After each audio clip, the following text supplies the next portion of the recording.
people. Today I am talking about shadow work. So, good day. I hope you all are doing well. I heard this term quite a few years ago because there was such an uproar about a young lady. Her name is Kayla Shaheen, and she came up with a shadow work journal, and Christians really gave her a hard time. And I was like, I couldn't figure out what was so bad about shadow work. Maybe I'm missing something and you all can fill me in.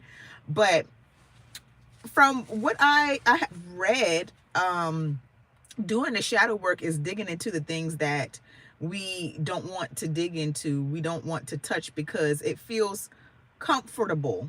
It feels good to stay where you are and not dig into things that are uncomfortable, and remind you of the past or past hurt, or wrongs that you did and things that you need to heal from. So those were some of the only reasons that I could think that Christians had such a problem with doing the shadow work, is because sometimes to keep your peace you have to suppress things that will bring you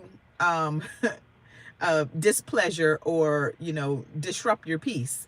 And that comes also with just being blissful and being ignorant to certain things. And that's how you pretty much, when they say ignorance is bliss, so not dealing with your past traumas and issues will allow you to stay in that season and that feeling of happiness and joy.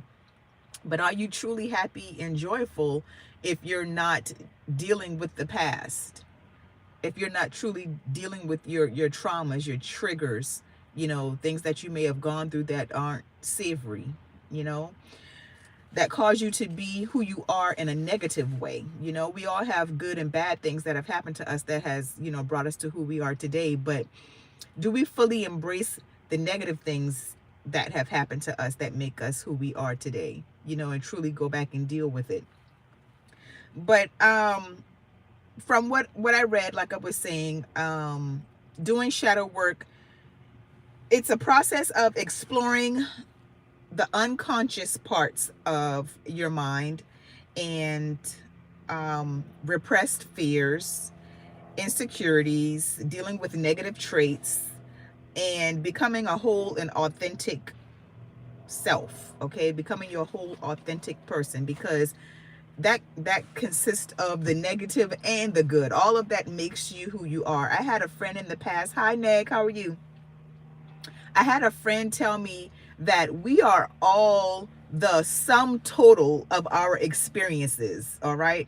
And not all of our experiences have been good.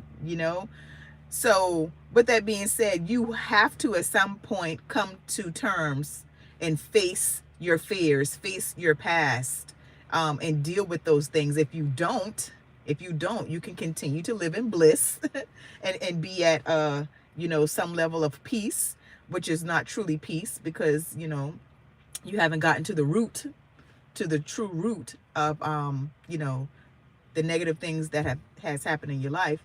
But to each his own. Some people choose to live in ignorance so that they can maintain that facade of peace, because that's exactly what it is. When you don't deal with stuff and you continue to sweep it under the rug, you are living basically a facade to yourself. All right. Hi, Michelle. How are you? Hey, William. Let you borrow $1. I'm trying to borrow $1.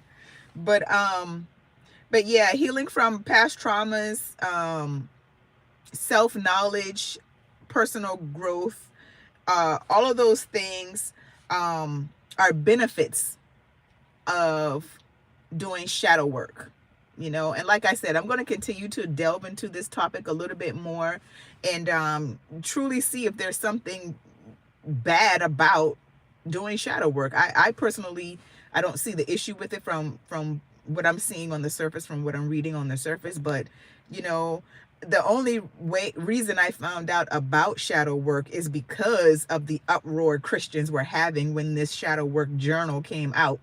So somehow they thought it was occult or demonic to deal with things outside of the traditional Christian way. You know what I mean? Or what do they call it? In a more conventional or modern way to deal with things. They had an uproar with that, but I don't see what the problem is, and that's part of the problem. um Even though some people are really good at the core and at the heart, but sometimes I have found in religious sects and religious communities and churches and things like that, things get swept under the rug. um Sexual abuse gets swept under the rug. Infidelity gets swept under the rug. People with just mean, nasty traits and tendencies get swept under the rug, and it's put under this cloak of religion and Christianity. And you have a lot of demonic people, a lot of evil people, a lot of mean things going on um, behind that, or under that umbrella of religion. And doing shadow work is something that we all should do, no matter the religion. I think it would be beneficial, because that's how we're going to tap into that true healing, so that a lot of these traumas don't get passed down generation to generation. We got to dig this stuff up. We got to deal with it. We got to beat it. We got to kill it and bury it. You know what I'm saying? So that's my spiel on shadow work. If any of you have bought the shadow work journal, and or you've actually journaled and worked through your shadow work and done that process, let me know. I have done some form of shadow work. I didn't know what it was called, but I did that deep digging and counseling and taking time to myself. And during that time, I didn't date or anything. I was just focusing on myself. And that was a very beautiful period of time for me. And digging up old things and digging up the past and truly dealing with it is not such a bad thing, because you'll feel so free. You'll feel empowered, and you'll be able to help someone else through that when they're ready to heal as well. So yeah, that's my spiel today on shadow work.